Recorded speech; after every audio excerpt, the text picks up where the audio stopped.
노래하며 끝끝내 성전에 입성하는 순례자들이라는 제목의 말씀 같이 나눠볼까 합니다. 예수님 이야기 교회 두 번째 맞이하는 신년 예배입니다.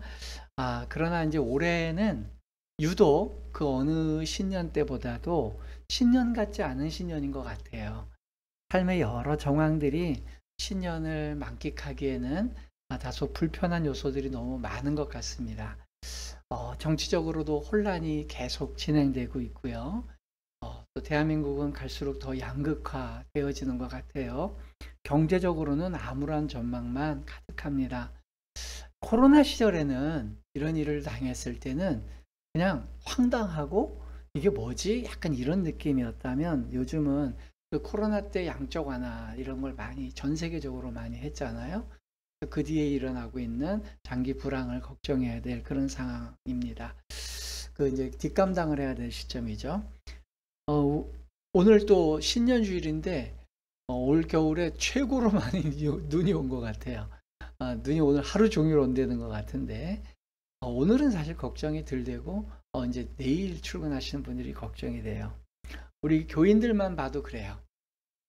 교인들도 새해가 됐으면 아주 건강한 몸과 마음으로 시작하면 좋을 텐데 건강에 대한 실제적인 여러 가지 고통들이나 아픔이 계신 분도 계신 게 사실이고요. 또 진로에 대한 걱정, 앞으로 이제 어떻게 해야 되지? 또 가정에 대한, 가족들에 대한 걱정, 이런 여러 가지 것들, 또 결혼을 해야 되는데 언제쯤 어떻게 해야 되지? 이런 것들이 우리 예수님 이야기 교회 공동체들이 갖고 있는 현실적인 문제인 것 같아요. 그런 시점에 하나님께서 우리 공동체에게 시편 134편을 주신 거예요. 저는 이건 굉장히 의미가 있다고 봅니다. 그래서 송구영신 예배에 이어서 한 번 더 이 말씀이 우리에게 전달해 주시고자 하는 메시지가 무엇인지 한번 살펴보길 원하는데요. 간략하게 송구영신 예배를 요약해 보면 첫 번째는 시편 134편은 성전으로 올라가는 마지막 노래다라는 말씀을 드렸습니다. 두 번째는 바로 시편 134편의 노래는 보라라고 하는 주의 환기로부터 시작한다는 거예요. 그래서 크신 영광 보여주며 나와 함께 가시네라는 찬양 가사처럼 이 세상에 분요하고 여러 가지 어수선한 상황이 있더라도 우리의 눈을 들어서 주님을 바라볼 수 있는 그 깨우침, 주의 환기, 각성, 그게 있어야 된다 그랬어요. 마치 스데반 집사님께서 그 어려운 환란 가운데서 보고 눈을 들어서 하늘을 바라보면서 보좌 우편에 서신 예수 그리스도를 본 것을 우리는 기억해 봤습니다. 세 번째는 성전에서 밤에 서 있는 자들은 우두머리들이었다 그랬어요. 현실의 교회는 앞장서 있는 분들은 오히려 주목받지 못하는 시간에 찬양을 안 할 텐데 오히려 구약시대 때 진짜 참 우두머리들은 오직 하나님만이 관객이신 한 분만 하나님만을 위해서 찬양하는 그 밤중에 우두머리들이 그곳에서 찬양하고 있었다. 우리도 그러한 마음과 가치를 가져야 되겠다. 네 번째, 그 우두머리들은 골방에, 성전 안에서도 골방에 거주하는 자들이었다. 대접받고 내가 어떤 사람들에게 환호받는 걸 좋아하기보다는 스스로 자신을 비하하고 낮출 줄 아는 분이었으니 우리도 그런 마음을 가져야 되겠다. 그리고 마지막으로는 하나님께서는 특정한 어떤 봉사자들만 깨우신 게 아니라 그 밤을 새우던 그 야간 보초 찬양대원들만 깨운 게 아니라 성전에는 모든 봉사자들을 다 깨운 거죠. 다 보라 깨워서 모든 봉사자들은 다 일어나라. 그리고 왜요? 복을 주시기 위해서. 우리를 꾸지람하고 또 우리에게 각성시키기 위해서가 아니라 그 각성시키는 이유는 복을 주시기 위해서 그렇게 하셨다라는 말씀을 지난 우리 송구영신 때 남았습니다. 이제 오늘 조금 더 추가적인 말씀을 몇 가지 나눠볼까 합니다. 첫 번째는 올해는 우리가 끝끝내 이 성전에 올라가는 그런 해가 됐으면 좋겠어요. 올해 우리에게 주신 하나님의 말씀, 우리 교회에 주신 말씀은 명확하다고 봅니다. 끝까지 포기하지 말고 하나님의 성전에 입성해라 라는 그 메시지라고 봐요. 반복해서 말씀드리듯이 이 시편 134편은 15개의 성전에 올라가는 시의 맨 마지막 노래입니다. 그러니까 성전에 올라가기를 다시 시작하고 마지막 그 최후 관문까지 넘어서서 문지방을 넘어서야 되는 거예요. 우리가 제일 잘 아는 그러한 표현 있죠. 물은 0도가 되든 50도가 되든 끓지 않습니다. 99도가 돼도 끓지 않고 100도가 돼야 끓어요. 끓기 전에는 똑같은 거예요. 근데 완전히 끓는 온도까지 올라가서 기체가, 그 물이 기체가 될 수 있는, 하늘로 올라가는 것은 끓어야 올라가는 겁니다. 90도가 됐다 그래서 하늘로, 그 액체가 기체로 격변해서 하늘로 올라가는 게 아니라 반드시 끓는 점을 넘어서서 마지막 100도까지 올라가야 비로소 그 물 분자는 이제 기화돼서 하늘로 올라갈 수 있게 되는 것이죠. 우리 인생이 저는 그렇다고 봅니다. 실제로 창조주와 신을 믿지 않는 사람들은요, 인간의 삶과 인간 자체를 유물론적으로 바라보는 거예요. 죽으면 모든 것이 끝난다. 죽음 이후에는 아무것도 없다. 몸을 구성하는 모든 원소들은 죽고 나면 그냥 자연으로 다 돌아간다. 인간의 정신이라는 것도 결국은 이 물질이라고 하는 호르몬과 신경계 물질의 화학 반응일 뿐이다. 뭐 이런 식으로 우리의 삶과 우리의 존재를 규정 지으려고 합니다. 그러면서 반기독교인 분들이 가장 많이 비판하는, 기독교를 비판하는 내용이 이런 거예요. 2000년 전에 죽은 사람을 숭배하는 것만큼 어리석은 일이 없다. 그래서 기독교 신앙은 마약과 같은 것이다. 이렇게 얘기를 해요. 뭐 언뜻 들으면 막 그래 그런가 해서 우리가 움츠리는데 그렇지 않죠. 자, 우리 마약과 기독교를 한번 비교해 볼까요? 마약과 신앙은요, 둘 다 비현실적인 기쁨을 주는 건 맞습니다. 비현실적이죠. 마약은 실제로 비현실적인 쾌락을 제공해요. 마약을 그러면 먹는 순간 비현실적인 쾌락은 갖게 되는데, 문제는 현실 세계에 대한 왜곡된 인지를 하게 되는 거예요. 현실이 왜곡되게 보이게 돼요. 여러분, 그 예술가들 중에 특별히 이제 18세기 이후에는 그 마약에 의존하는 그런 창작가들이 너무 많았어요. 사실은 그 이전에도 많았고요. 우리 시인 중에, 프랑스 시인 중에 유명한 그 사를 보르드레라고 하는 시인이 있는데, 이 사람은 아주 그 유명한 해시시 클럽의 아주 멤버였어요. 해시시라고 하는 마약을 입에 달고 살던 사람이었어요. 그럼 그뿐만 아니라 그 삼총사라고 하는 소설로 유명한 뒤마라는 사람, 그 사람도 그렇고, 또 레미제라블이라는 그런 우리 소설 아시죠? 그거를 작품을 만드신 빅토르 위고라는 분, 이런 세 분들 다 그 당시에 해시시 클럽 멤버였죠.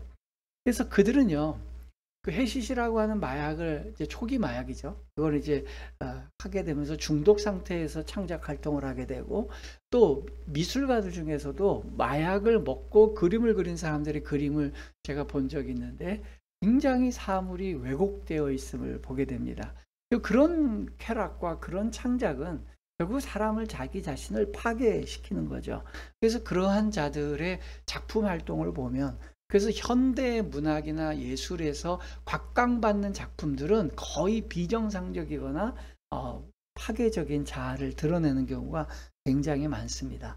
실제로 이 샤를 보를레르라고 하는 그런 분 같은 경우에는 평생을 그냥 매춘과 방탕으로 그렇게 살아갔던 그런 일들을 보게 됩니다. 기독교는 어떤가요? 네, 기독교는 제가 이제 반복해서 말씀드리지만, 로만 카톨릭이나 제국주의 기독교, 18세기 이후에 개신교에서도 제국주의 기독교 같은 그런 괴물로 변해버린 기독교 말고요, 힘을 앞세운 기독교 말고, 예수께서 처음에 주창하셨던 그 순수한 기독교를 저는 지금 기준으로 삼고 있는 겁니다. 참되고 순수한 기독교는요, 우리에게 현실을 더 명확하게 인식하게 해줘요. 현실 속에서 좌우로 치우치지 않게 하고요, 그 현실에서 드러나고 있는 이 모든 상황들, 불완전하고 부조리한 거에 근원적인 문제를 우리에게 인식의 체계를 제공해 준다는 거예요. 우리는 인생이 가진 그 부조리한 현실에 대한 근본적인 성찰을 하게 하고요, 표면에 드러난 생채기만 보게 하는 게 아닙니다. 부족하고 부조리하고 부조리한 불합리한 그런 상황의 원인을 살펴보게 하죠. 그래서 자꾸만 우리의 삶을 되돌아보게 하고 더 수준 높은 삶으로 우리를 이끌어가게 하는 것이죠. 그래서 순수한 기독교의 신앙은 우리를 더 생명력 있게 살게 합니다. 그렇기 때문에 우리를 타락과 방종으로 이끌고 가는 게 아니라 오히려 더 거룩한 쪽으로 이끌고 가는 거예요. 그것이 바로 오늘 시편 134편과 같은 성전에 올라가는 시들이 초대하는 우리의 인생으로 하여금 성전으로 가게 하는 것이지, 타락이나 방탕이나 그런 우리를 방임으로 가게 하는 건 아니다라는 말씀을 지금 제가 드리고 있는 겁니다. 오늘날도 예수께서 한 사람 한 사람에게 찾아오셔서 삶과 용기를 주십니다. 예수님을 2000년 전에 죽었다고 여기는 사람들은 예수님에게서 그 어떤 생명의 에너지를 얻을 수 없다고 여기는 분들인 거예요. 그러나 예수께서 여전히 살아계시고 내 인생에 개입하고 계시다라고 여기는 분들은 그 생명의 에너지를 얻고 있는 겁니다. 여러분, 이런 거예요. 예를 들자면 저도 어린 시절에, 학창 시절에 학교에 폭력이 난무했어요. 선생님들로부터 맞고 친구들끼리도 폭력이 많고. 근데 이런 학생이 있다고 한번 생각해 보세요. 능력은 전혀 없고 막 두들겨 패기만 하는 선생님을 경험한 한 학생이 있어요. 그럼 그 학생이 그 선생님한테 두드려 맞다가 못 참아서 학교의 기물을 파손하고 그냥 자퇴를 해버렸어요. 그럼 그 친구 마음속에는, 그 학생 마음속에는 평생 선생님에 대한 인상이 안 좋은 거예요. 그러면 그 학생이 갖고 있는 선입견은 뭘까요? 과일반화라 그래요. 한두 개의 경험을 가지고 전체를 다 규정짓는 건데 과일반화를 이렇게 하는 거죠. 학교에는 내 실력을 증진시켜줄 선생님은 단 한 명도 없어. 그리고 선생님들은 다 폭력적이야. 이 세상의 선생님들은 아주 쓸데없는 존재야. 라는 왜곡된 인식을 갖고 있는 학생이 있다고 생각해 보세요. 그 학생이 아무리 그렇게 주장을 해도 이 세상에는 실력이 있는 선생님은 반드시 계시는 거고요.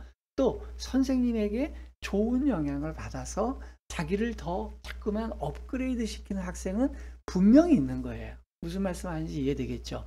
아무리 자기가 부정하고 세상은 다 썩었어 라고 얘기를 해도 오히려 어떤 분은 진짜 좋은 선생님을 만나서 자기 인생이 점점 업그레이드 돼가는 게 있다는 거죠. 반기독교인 분들이 예수는 죽었어? 없어? 뭐 그 영향력이 어디 있다 그래? 근데 오늘날 4분의 1이 넘는, 전 세계 인구의 4분의 1 또는 5분의 1 넘는 그 많은 인구가 여전히 예수 그리스도 때문에 지금 회집하고 있고 에너지를 얻고 있고 삶의 이유를 갖고 있어요. 삶의 희망을 갖고 있어요. 여러분, 이것은 굉장히 의미 있는 거고요.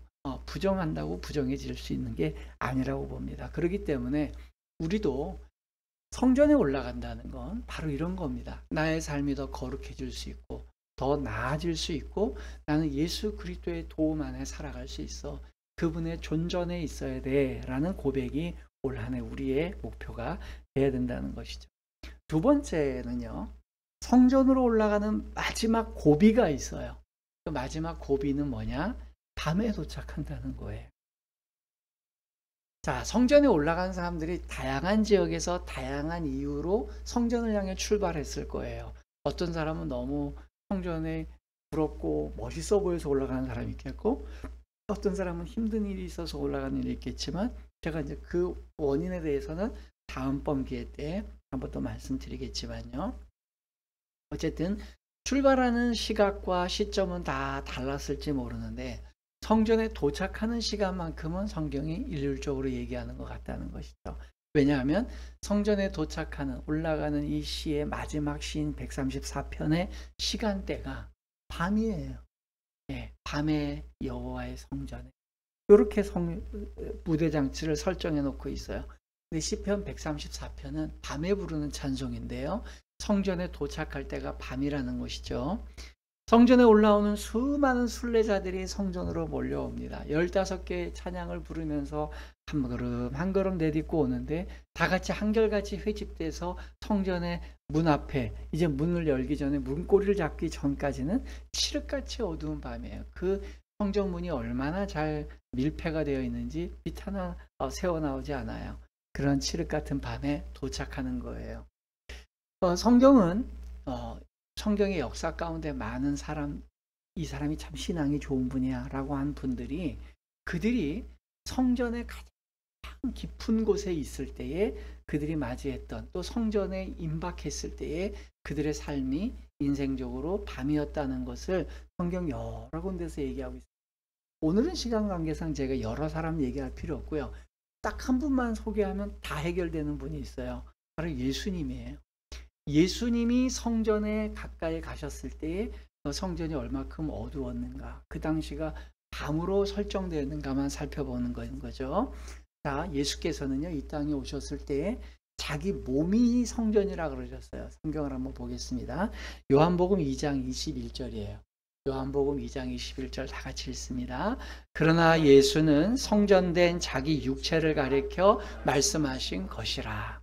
네, 예수께서는 당신의 몸이 성전이다 라고 그렇게 말씀하셨어요.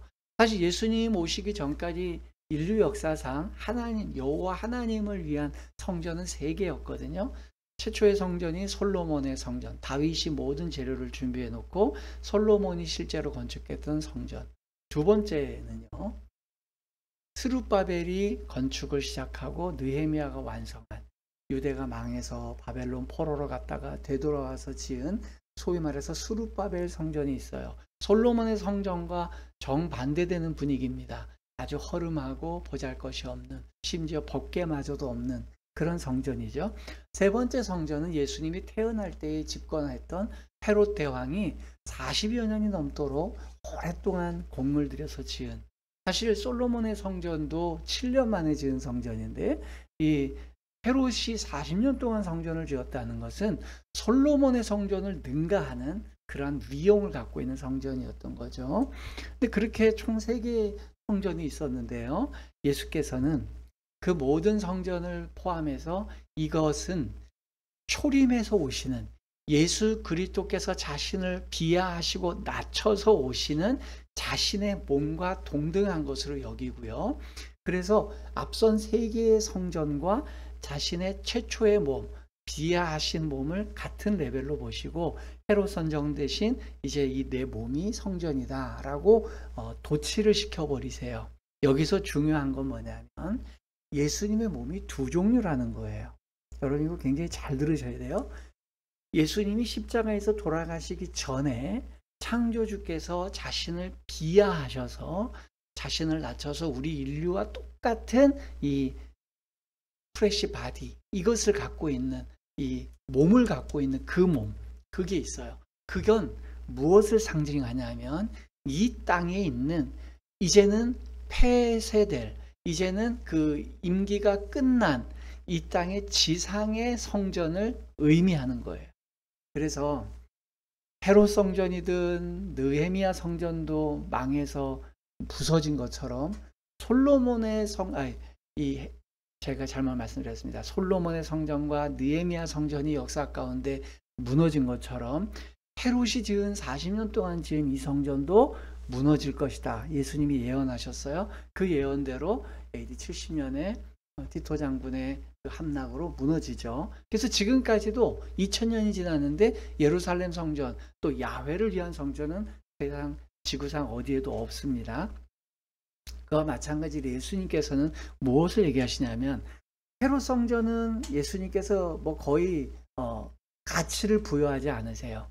왜냐하면 솔로몬 성전과 느헤미야 성전 또는 스룹바벨 성전까지는 성경적 가치에서 태어난 성경이에요. 근데 헤롯 성전은 헤롯이 정치적 목적에서 만들었는데 그 헤롯 성전이 있는 시점에 예수님의 몸으로 이거를 동일시해서 도치시켜 버렸어요. 그러면 이제 예수님께서는 이 비하하신, 낮아지신 몸을 폐쇄시키는 거예요.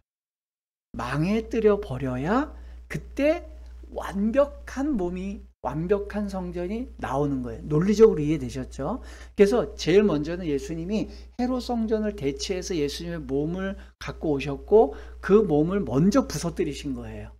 그리고 그 몸이 부서진 다음에 헤롯 성전마저도 부서지고 없어지는 거예요.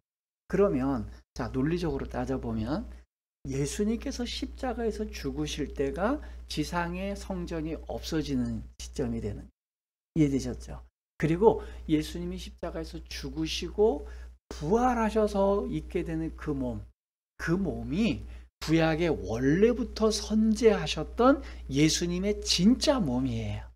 일부러 낮춰지시지 않은, 부활한 다음에 예수님의 몸이 업그레이드 된 게 아니고 원래 창조 이전부터 예수님의 몸이 계셨는데, 예수님은 삼위일체 중에 유일하게 형태를 갖고 계신 분이에요.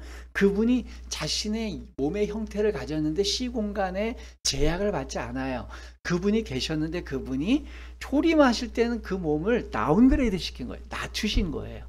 그랬다가 이걸 폐쇄시키고 다시 원래의 몸으로 돌아가셨는데, 이게 진짜 성전이거든요. 그래서 새하늘과 새 땅, 우리가 이제 나중에 죽고 이 세상이 다 종이짝같이 말리고 나면 성전에 입성하는데 거기는 건물이 없어요. 예수님 자체가 성전이기 때문에. 그러면 그 완벽한 성전에 들어가는, 예수님의 부활의 몸에 들어가기 직전의 상황이 중요하잖아요. 그럼 예수님께서 그 상황이 어땠느냐? 그 시간이 보니까 예수님이 그때가 십자가에 달리실 때가 히브리 성경으로는 9시부터 3시부터 9시까지였다, 이렇게 얘기를 해요. 3시부터 9시였다 그러면 어떤 겁니까? 우리나라 현대 시간으로 하면 유태인들은 6시, 기상서부터 1시, 2시에서 이제 12시간으로 나누거든요. 12시간으로 나누거든요. 그럴 때 3시면은 우리로 말하면 9시예요. 아침 9시가 오전 6시부터 따지면 아시겠죠? 1시간, 9시. 그 다음에 오후 3시에 돌아가신 거예요.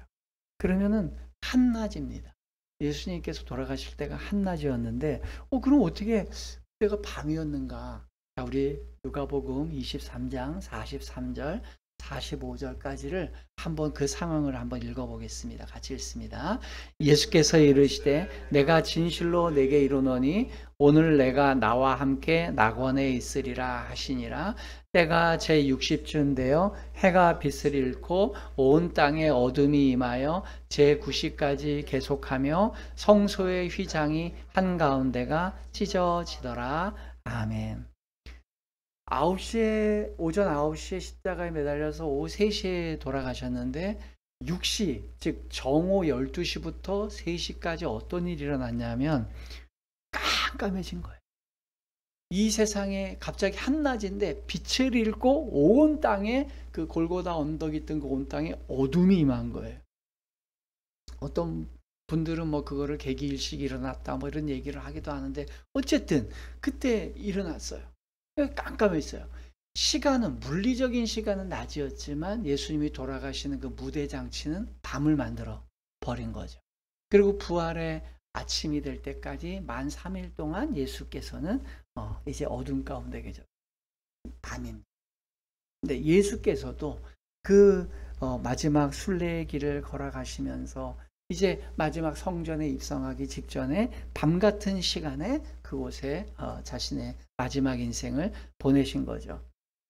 이것은 바로 구약 성경과 예수님의 일생이 정확하게 일치하는 것을 말하고 있어요. 참되고 영원한 성전에 도착하는 그 시간은 밤입니다. 밤중에 도착한다고 해서 성전을 향해 올라가는 순례자들이 그 발걸음을 멈추면 안 돼요. 이것이 우리가 극복해야 될 마지막 과제입니다. 여러분, 성전을 향해 출발도 하지 못한 사람들에 비하면 성전을 향해 출발한 것 자체도 잘한 겁니다.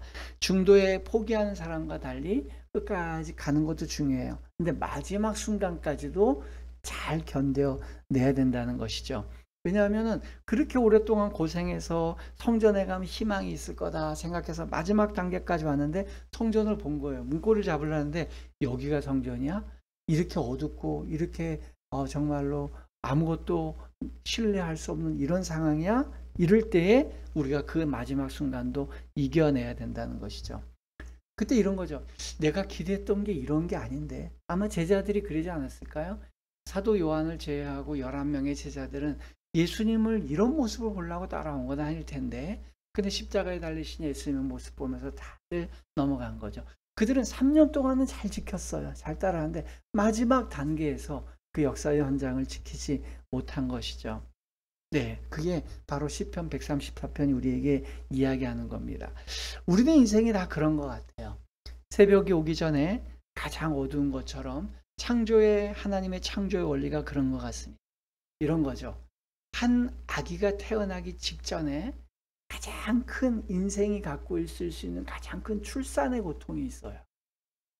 동일하게 한 가정이 태어나기 직전에, 즉 한 부부가 한 몸이 되고 결혼하기 직전에 최종 관문에는 가장 큰 고통이 있습니다.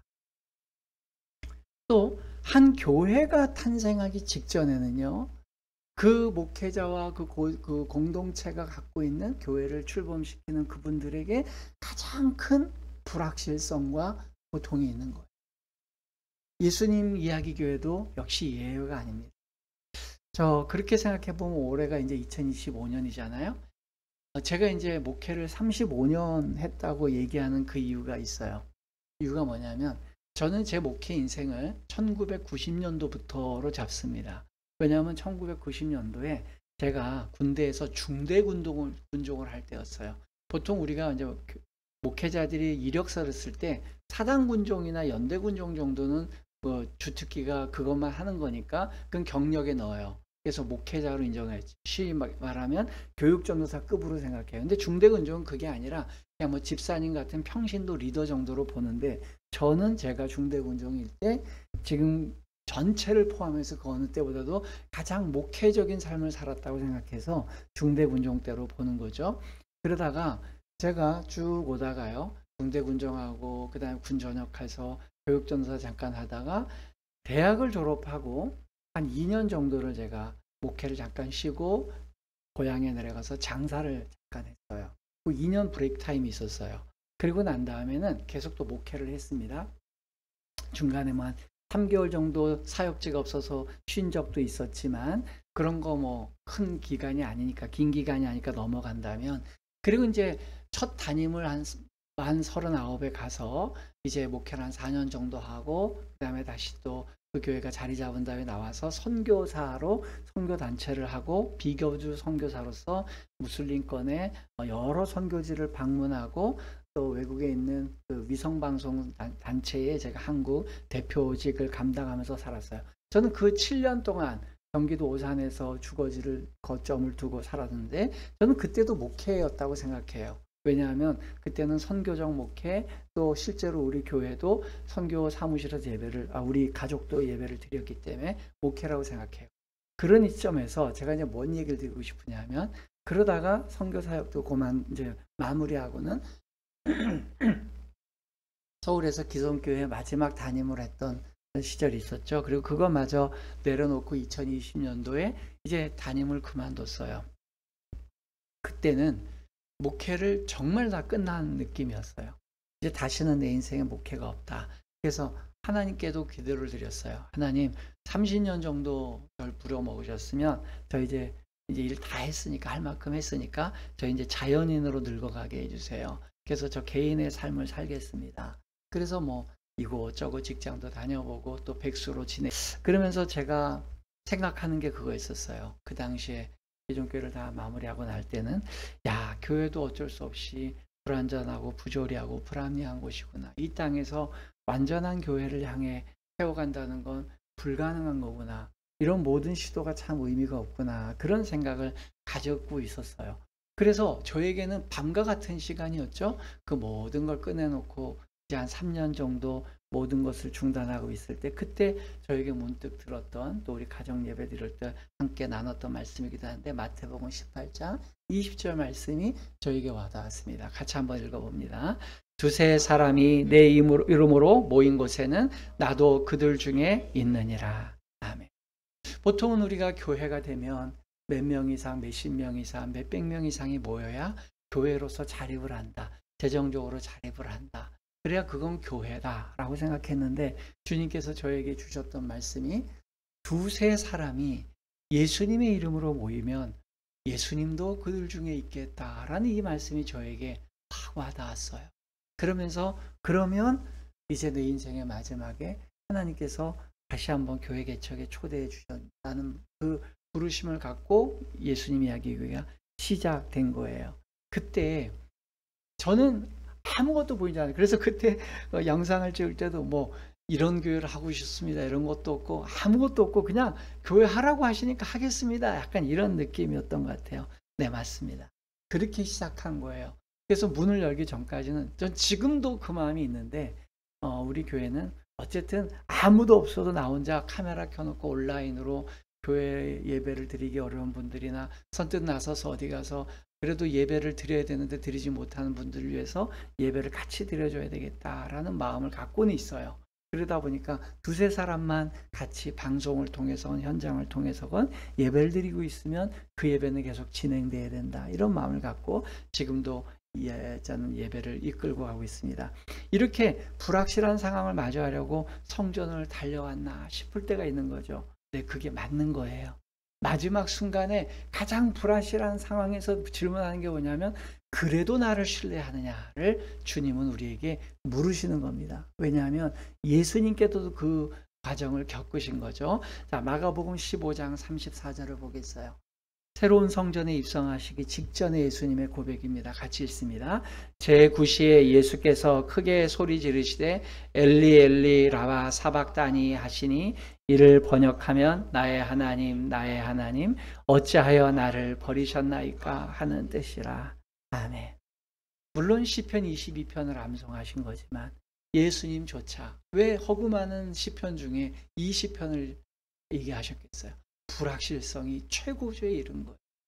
아버지께서 나를 버리시나? 라는 그러한 인간된 신적인 예수님이 아니라 인간된 모습에서 우리의 인생도 그런 거죠. 내가 이 길이 맞나?